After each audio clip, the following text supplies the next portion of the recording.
I don't know what happened on the other video I was videoing. It cut me off, and with this photo booth, I'm guessing you can't pause and restart. You just got to keep doing a bunch of little short videos or whatever, I guess. And on the end, I've discovered is 2 single crochets. Chain 1, turn, 2 single crochets in that first single crochet, chain 1, and single crochet in all the moss-stitch spaces.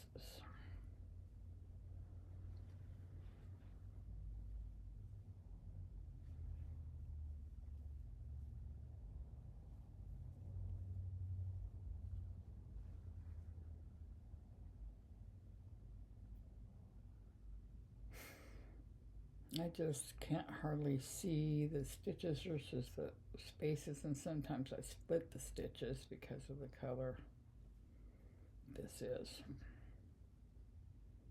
And I feel my tension getting looser too, just trying to pay attention to the video and if you can even see what I'm doing. Sometimes this self-adjusting camera is not very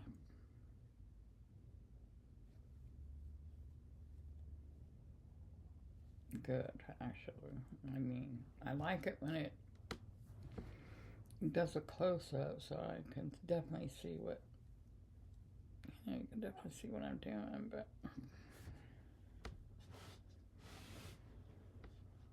then my big old head's in there half the time.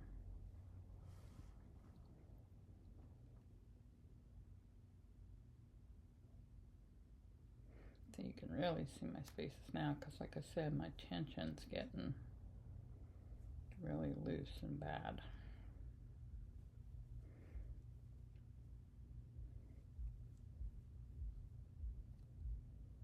And I'm using a tulip hook, and it's a 4.5mm hook. And I've kind of gotten to where I like them, but most of the other ones like hit me there and it rubs a blister, and if I use this one excessively it does the same thing. So then there's 3 single crochets in the top.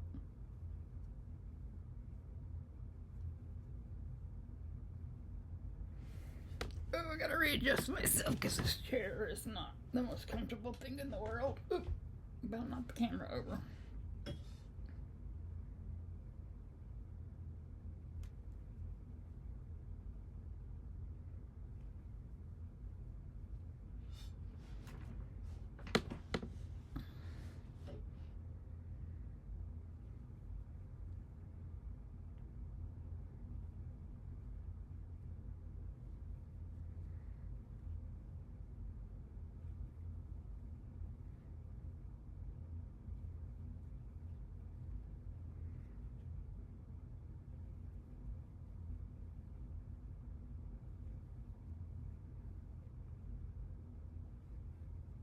And this yarn I'm working on right now for this shawl is, I don't think it is 100% cotton because it feels too soft to be that. I don't even know where I got it. Probably with a local yarn shop that was here in town, but it's closed down now. I don't know. Maybe I even got it at Hobby Lobby. I'm not sure. So if this turns out something I want to keep, make real big, I'm gonna have to figure something out, I think. But I use my yarn winder to roll them up better, and sometimes when I start using that one, they start tingling up. You don't know how that is. And in the very end, you put 2 single crochets for that side of the shawl. Oops, it's not bad. I mean, like I said, for cotton yarn, it's pretty soft, but I know it's like a cotton blend of some kind, probably. I don't care for the color, but I was using up stash stuff. just like I am over here.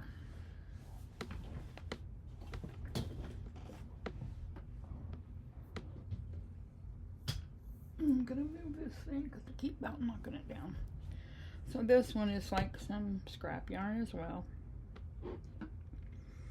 And with it, I'm using an H hook. Just because that, you know, that's just like we all have our go-to hooks and size.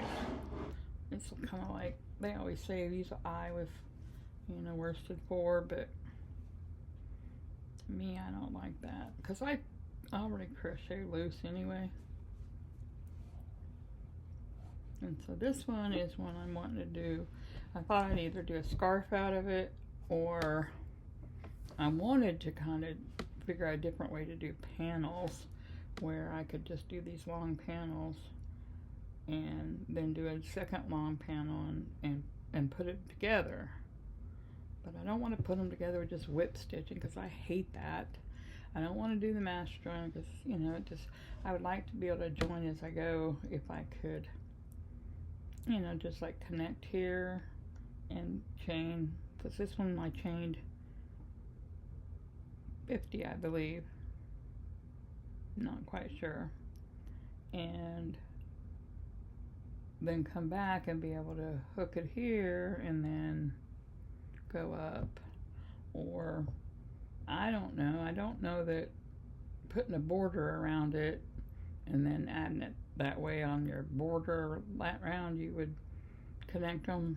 I don't think I would like that either, but that's why I'm the queen of scrap blankets, because I don't use all my expensive or, you know, party yarn on things when I just have ideas. I am not a designer, never claimed to be. I use other people's patterns and do those, and 99% of the time I get bored with the stitch and I change it up. So you may see somebody's pattern and something I've done because, you know, I started off wanting to do one of their blankets or whatever they had a tutorial for and there would be, but I just get so bored. I need to change colors, I need to change the stitch pattern. I have done very, very, very few things, repetitive stitches, and, you know, I do like the memorization of ones that are just one or two row repeats, but then after I do those for a while and the pattern's pretty, oh yeah, pretty, I wonder how this stitch would look like mixed with it. And that is exactly what I do. I do it with every yarn craft I do. My looming, I started out doing oh gosh, what was that one called? I don't even know, but I started out doing it and I was going to make this entire huge afghan on my really huge afghan loom. And partway through it, I started learning new stitches for the loom and added them in there, and some of them turned out okay, other ones started curling and causing issues on the end, and then I detested them. At least one of them I have put on knitting needles and tried to work the curling on the ends out of it, doing some garter stitch. And now I'm thinking, oh, I want to put it back on the loom. Now do some more loom stitches because it wasn't that hard to take it off the loom and put them on the needles. Now I don't know how easy it's going to be to put back on the loom. I don't know, but that was kind of in the naughty corner because it's like one I just don't want to deal with. I need to have like vacation time or something, because just the couple hours I have after school every day before, you know, starting to get ready for the next day, it's not enough. Weekends is recovery time, so I don't, you know, want to be beating my head up doing that kind of stuff. I don't know. I've just recently got back into doing crochet. I used to do crochet for years and years and years and years, and I felt like there was no pattern I hadn't done, got bored, so I taught myself to knit, in YouTube tutorials and stuff. Only thing I love the look of stockinette stitch and knit, and even the ribs and a lot of those, but it just takes so long. I think I finished a corner to corner blanket and knitting, and I've started many 10-stitch knitted blankets. I got, yeah, it just wasn't growing fast enough. And then we started doing loom knitting for one of the classes at school for the kids, and kind of like that. So I got into loom. You know, I made tons of hats. So that's the one thing I really like, the loom hats. They look store-bought, and they really do. Even the knitted ones do too, but I hate decreasing that crown. It drives me nuts. I hate to, yeah. Crocheted hats, I don't feel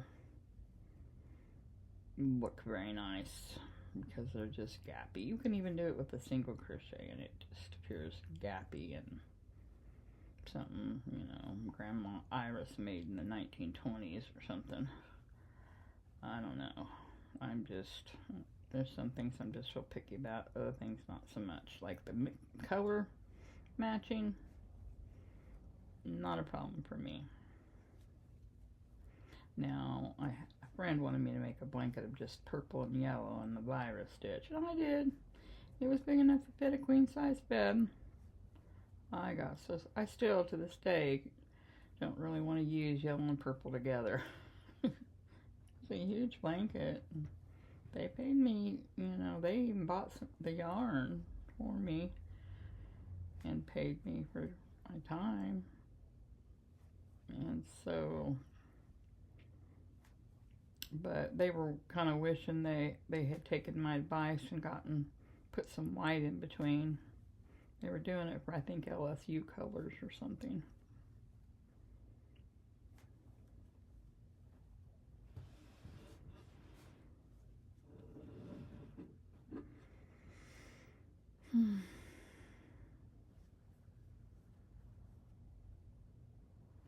Really wished.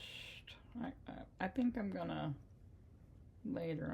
like set up the camera over by my recliner or somewhere, because this office or this chair is not very comfortable, and it's not one that you can like push back and stretch. It's supposed to be, you know, better for your body or whatever because of the curves and stuff, but it's not for mine.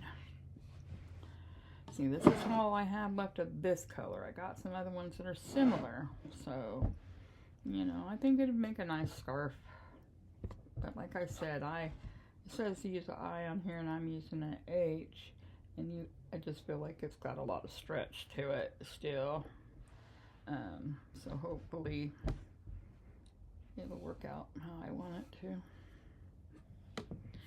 And so anyway, I got back into crocheting because it's faster and I can see my projects grow faster. And my right arm's always numb because I had a stroke, or several strokes, in 2023 and 24, exactly a year later. And I've got AFib. I've got neuropathy from my diabetes being out of control for so long. And I decided, you know, looming was easier, didn't make my arm more numb. And I always thought crochet did, knitting did, and it does to an extent. But it's important that I move my arm so it doesn't become, you know, dependent. And, you know, like it's tingling now, but I'm pushing through it. I've had carpal tunnel surgery. It hurt, and it didn't do anything, so I think it's all my neuropathy or some residuals effects from the strokes, because it is weird. I had complete numbness on exactly one half of my body. I mean, it went down from my nose to half of my lip, my chin, my breath. I mean, just all. It has, you know, I don't even think it's better. I think it's just that I've gotten used to it. I lose my balance a lot, you know, because I can't, you know, sense, you know, that right leg as well to know if I'm stepping on a higher spice, and then, yeah. And if people bump into me, it's all she wrote. I'm going down. So I do use a walker when I'm like at work and got to go long distance or whatever. But I feel like that walker's making me more dependent because it's just not, I'm a short person. This is why these old people have these hunchbacks, because it still makes me kind of bend over to hang on to it. I'm only 5'5", probably 5'4" now. I'm probably starting to do my shrinking era. So I shouldn't have to be bending over. I should be able to, I need one of those standing ones or something, because, you know, my back hurts pushing that walker more so than any issues I have trying to walk. But in a hallway of high school with kids, you cannot walk down the hall, especially during lunchtime, without someone bumping into you. And that's why I'm wearing a walker. Last year I worked at a junior high, and it was pretty small. But they transferred me up here to the high school because they didn't have many junior highs coming in for the next year.